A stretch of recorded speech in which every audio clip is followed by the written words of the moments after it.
கொஞ்ச நாளுக்கு முன்னாடி ஒரு ரீல்ஸில் வந்து என்ன போட்டிருந்தாங்கன்னா, அதாவது நர்சஸ் வந்து ஒரு சேலரிக்காக ஒரு இடத்துல அப்படியே கண்டினியூ பண்ண மாட்டாங்க. அவங்க அந்த இடத்துல ரெஸ்பெக்ட் இல்லை அப்படின்னா அங்கேருந்து எவ்வளோ சேலரி கொடுத்தாலும் அவங்க ரிசைன் பண்ணுறாங்க அப்படிங்கிற மாதிரி ஒரு ரீல்ஸ் போட்டிருந்தாங்க. அதுக்கு கீழே வந்து அந்த கண்டென்ட்டுக்கு ஏற்ற மாதிரியான கமெண்ட்ஸ் எதுவுமே இல்லை. நிறைய வந்து அன்வான்ட் கமெண்ட்ஸ் நிறைய இருந்தது. அதில் வந்து ஸ்பெஷலி ஒரு டாக்டர் வந்து கமெண்ட் பண்ணியிருக்கிறாங்க.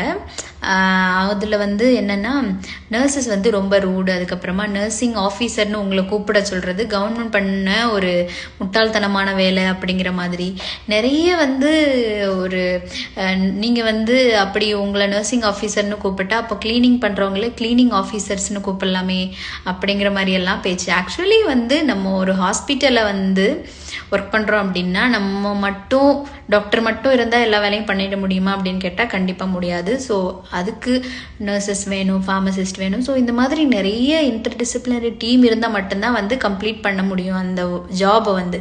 ஸோ அதனால் வந்து இதில் நீ பெருசு நான் பெருசு அப்படிங்கிறத விட எவ்ரிபடி டூயிங் தேர் ஜாப் வெரி வெல். அதனால் வந்து நம்ம வந்து அவங்களோட ரெஸ்பான்சிபிலிட்டியோட ரெஸ்பெக்ட் பண்ணுறது தான் வந்து நல்லது. இதில் யாரும் பெரியவங்க சின்னவங்க அப்படிலாம் கிடையவே கிடையாது. அன்வான்ட் கமெண்ட்ஸ் அதில் வந்து ரொம்ப இருந்தது.